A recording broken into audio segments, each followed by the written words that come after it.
एक गांव था पिचकुआ। उसी गांव में एक चूड़ी वाली मुन्नी रहती थी। गांव की सभी औरतें उसी से ही चूड़ी खरीदती थी क्योंकि उसकी चूड़ी बहुत ही सुंदर होती थी। क्योंकि मुन्नी खुद ही अपने हाथों से चूड़ियां बनाया करती थी। चूड़ी तो उसकी बहुत सुंदर होती थी, पर मुन्नी की सूरत वो बहुत ही कुरूप थी, काली थी। इसलिए गांव की सभी औरतें उसे कल्लो कल्लो बोलकर चिढ़ाती थीं। एक दिन मुन्नी की दुकान पर गांव की दो औरतें उषा और निशा चूड़ी लेने आती हैं। ए चूड़ी वाली, जरा हमें अच्छी सी सुंदर सुंदर चूड़ी दिखा तो। और मुझे भी, मेरे मामा के बेटे की शादी है, उसकी शादी के लिए मुझे चूड़ी चाहिए। हाँ हाँ बहन, दिखाती हूँ अभी।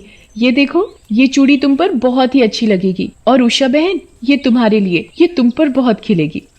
ये इतनी भी खास नहीं है, तुमने तो बिल्कुल अपने जैसी बदसूरत से ही दिखा दी है। फिर दोनों मुन्नी का मजाक उड़ाने लगती हैं और जोर जोर से हंसने लगती हैं। फिर दोनों वहाँ से बिना चूड़ी लिए ही चली जाती हैं। शाम का समय था। मुन्नी अपने घर में बैठी हुई चूड़ियां बना रही थी कि अचानक मुन्नी के घर में आग लग जाती है।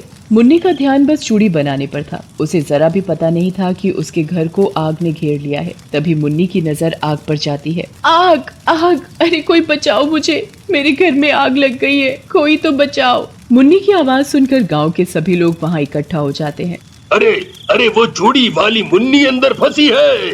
तो तुम्हें ज्यादा शौक है क्या आग में कूदने का? सोचना भी मत, नहीं तो उसके साथ साथ तुम भी मरोगे। कोई तो आग बुझाओ, नहीं तो वो बेचारी आग में झुलस जाएगी। चलो आग पर पानी डाले मिलकर। तभी शिवराज की पत्नी रचना बोल पड़ती है। चुपचाप खड़े रहो, अभी देखना वो खुद ही बाहर आ जाएगी। कोई भी गांव वाला चूड़ी वाली को नहीं बचाता। सब बस खड़े खड़े तमाशा ही देखते रहते हैं। और थोड़ी ही देर में मुन्नी का घर पूरा राख में बदल जाता है, जिसमें मुन्नी भी जलकर मर जाती है। वो मर तो जाती है, पर मरने के बाद वो चुड़ैल बन जाती है। ये गांव वाले चाहते तो मुझे बचा सकते थे, पर इन लोगों ने मुझे नहीं बचाया। मैं चिल्लाती रही कि कोई तो मुझे बचाओ, पर सभी खड़े खड़े मुझे जलता हुआ देख रहे थे। अब देखना मैं तुम्हारे साथ क्या करती हूँ। चुड़ैल बदले की आग में थी। गांव वालों से बदला लेने के लिए वो फिर से चूड़ी वाली बनती है। कोई गांव वाला उसकी सूरत ना देखे, इसलिए वो घूंघट डालकर अपने सिर पर चूड़ियों से भरा टोकरा लेकर गांव में चूड़ी बेचने जाती है। अब देखना मैं इन सब पर क्या जादू करती हूँ। चूड़ी ले लो चूड़ी, मेरे पास रंग बिरंगी चूड़ियां हैं, ले लो। तभी रचना की नजर उस चूड़ी वाली की चूड़ियों पर पड़ती है। अरे वाह, इतनी सुंदर और चमकदार चूड़ियां। ए चूड़ी वाली, जरा इधर तो आ। बताओ बहन, कौन सी चूड़ी पहनाऊं, लाल वाली या हरी? मुझे तो वो हरी वाली चूड़ी पहना दो। अच्छा, पहले एक बात तो बताओ, ये तुमने इतना लंबा घूंघट क्यों डाला हुआ है? वो हमारे यहाँ घूंघट में ही रहने का रिवाज है, इसलिए। फिर चुड़ैल रचना को चूड़ी पहनाती है। उसे हाथ लगाते ही चुड़ैल उसकी सारी सुंदरता अपने अंदर खींच लेती है और उसे काली बदसूरत बना देती है। पर रचना को इसका जरा भी पता नहीं होता। जब वो चूड़ी पहनकर घर में घुसती है तो रचना का पति चौंक जाता है। कौन हो तुम, और तुम्हें क्या चाहिए हैं? बिना बोले ही तुम तो घर में ही घुसे आ रही हो। अभी तक तो सब ठीक था, पर ये मुझे पहचानने से मना क्यों कर रहे हैं? हाँ हाँ, चलो चलो, निकलो यहाँ से। हे भगवान, इन्हें क्या हो गया जो मुझे पहचान ही नहीं रहे? अजी मैं हूँ, मैं तुम्हारी पत्नी रचना, और कौन? आप ऐसी बात क्यों कर रहे हैं? तुम्हारा दिमाग तो ठीक है, अपनी सूरत देखी है? जरा आईने में जाकर अपनी सूरत देखो। फिर रचना अपनी सूरत आईने में देखती है तो चीख पड़ती है। ये मेरे चेहरे को क्या हो गया? मैं इतनी बदसूरत कैसे हो गई? उसे ना तो उसका पति पहचान रहा था और ना ही गांव की कोई भी औरत। सब लोग उसे दुत्कार कर भगा देते हैं। वो चुड़ैल कुछ दूर पहुंचकर बहुत खुश होती है। अब आएगा मजा। जो मेरे सीने में बदले की आग थी वो थोड़ी कम तो हुई। अगली सुबह चुड़ैल फिर आती है गांव में चूड़ी बेचने। चूड़ी ले लो चूड़ी, मेरे पास हर रंग की चूड़ी है, सुंदर सुंदर। जो इन चूड़ियों को पहनेगा वो अप्सरा लगेगी, अप्सरा। तभी गीता की नजर उस चूड़ी वाली पर पड़ती है। ओ चूड़ी वाली, जरा रुक तो, जरा दिखा दो, तेरे पास सच में ऐसी भी कोई चूड़ी है जिससे मैं अप्सरा जैसी दिखूंगी? हाँ, मैं सच बोल रही हूँ। ये देखो कितनी सुंदर चूड़ी है, हीरे की तरह इसकी चमक तो देखो। वाह, ये तो बहुत ही सुंदर है। अब तुम जल्दी जल्दी ये चूड़ी बांध कर मुझे दे दो। किसी भी तरह मुझे इसे चूड़ी पहनानी पड़ेगी। अगर मैंने ये सारी चूड़ी बांध कर दी तो मैं इसे छू कैसे पाऊंगी और इसे बदसूरत कैसे बनाऊंगी? तभी, ऐसे कैसे बांधू चूड़ी? ये जो तुम्हारे कोमल कोमल हाथ हैं, इनकी सुंदरता बढ़ाओ और इन्हें अभी पहन लो।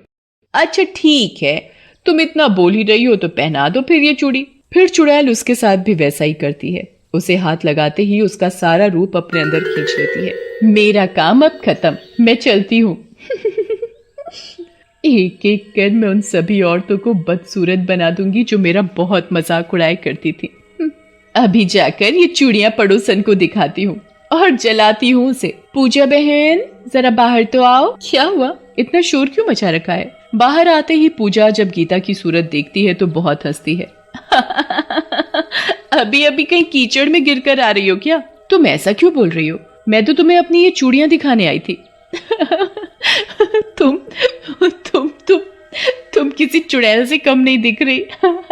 बस फिर क्या था, दोनों में लड़ाई शुरू हो जाती है। अरे मुझसे क्या लड़ती हो, पहले अपनी सूरत जाकर आईने में तो देखो। दूर खड़ी चुड़ैल ये सब देखकर बहुत खुश हो रही थी। अभी तो ये शुरुआत है, मैं तो यही चाहती हूँ कि तुम सब लड़ो मरो, एक दूसरे को बेइज्जत करो। फिर चुड़ैल हंसती हुई गांव से बाहर चली जाती है। एक एक करके चुड़ैल गांव की सभी औरतों को बदसूरत बना देती है। किसी का पति उसे नहीं पहचान रहा होता है तो किसी के बच्चे अपनी माँ को नहीं पहचान पा रहे थे। निशा बहन, गांव की सभी औरतें कितनी बदसूरत और काली हो गई हैं। पूरे गांव में बस हम कुछ औरतें ही बची हैं जिसे अभी तक कुछ नहीं हुआ। इसका मतलब अब हमारी बारी है क्या? ये जो भी हो रहा है गांव की औरतों के साथ, उसके पीछे मुझे कुछ गड़बड़ लगती है। इससे पहले कि हमारे साथ भी ऐसा कुछ हो, पता तो करना पड़ेगा इसके पीछे का माजरा। फिर क्या था, उषा की नजर चारों तरफ रहने लगी। गांव में फिर चूड़ी वाली आती है आवाज लगाती हुई। ये देखो कितनी सुंदर सुंदर चूड़ियां लाई हूं मैं।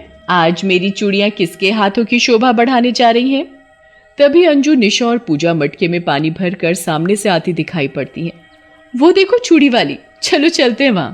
मेरे पास आज की चूड़ियां कुछ खास ही हैं। इसे पहनकर तुम तीनों गांव में सबसे सुंदर दिखने वाली हो। फिर देर किस बात की, पहना दो हमारे हाथों में ये चूड़ियां। चुड़ैल एक एक करके तीनों को चूड़ी पहना देती है, पर चुपके से उषा उसे चूड़ी पहनाते देख लेती है। जब चुड़ैल वहां से जाने लगती है तो तीनों का रूप बदलने लगता है। अच्छा तो ये बात है, सारी गड़बड़ ये चूड़ी वाली की है। पर ये है कौन, कहां से आती है और कहां जाती है? पता करती हूँ। उषा चुपके चुपके चुड़ैल का पीछा करती है। जैसे ही चुड़ैल अपना घूंघट ऊपर करती है तो उषा उसे देखकर चौंक जाती है। ये तो कोई चुड़ैल है, पर ये ऐसा क्यों कर रही है? ये पता करने के लिए मुझे पहाड़ी वाले बाबा के पास जाना पड़ेगा। उषा वहां से सीधा बाबा के पास जाती है और बाबा को उस चुड़ैल के बारे में सब बता देती है।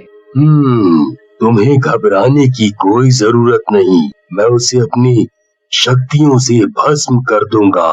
तुम एक काम करो, ये लो रस्सी। कल जब वो चुड़ैल गांव आई तो उसे इस रस्सी से बांध देना। इस रस्सी पर मैंने मंत्र पढ़ दिया है। चुड़ैल इस रस्सी को चाहकर भी नहीं खोल पाएगी। फिर मुझे यहाँ बुला लेना। उषा फिर रस्सी लेकर वहां से चली जाती है। अगले दिन जब चुड़ैल चूड़ी बेचने आती है तो उषा उसे बातों में लगा लेती है। ये चूड़ी तो बहुत ही सुंदर है, ऐसा करो एक एक करके तुम ये सारी चूड़ी मुझे पहनाओ। जो चूड़ी मुझे सबसे अच्छी लगेगी वो मैं ले लूंगी। चुड़ैल जैसे ही उसे चूड़ी पहनाने के लिए आगे हाथ बढ़ाती है, वैसे ही उषा जल्दी से उसके हाथ रस्सी से बांध देती है और चिल्ला चिल्ला कर सभी गांव वालों को इकट्ठा कर लेती है। जल्दी आओ सब। क्या हुआ बहन, क्यों चिल्ला रही हो? उषा चुड़ैल का घूंघट हटा देती है। ये देखो, ये कोई चूड़ी वाली नहीं थी, ये तो कोई चुड़ैल है। हाँ मैं चुड़ैल हूँ, और मुझे चुड़ैल किसने बनाया? तुमने। जाने दो, छोड़ दो मुझे, तुम सबको नहीं छोड़ूंगी मैं। जैसे मैं जली थी वैसे ही तुम सब भी जलोगे। क्या मतलब है तुम्हारा? मैं वही मुन्नी चूड़ी वाली हूँ।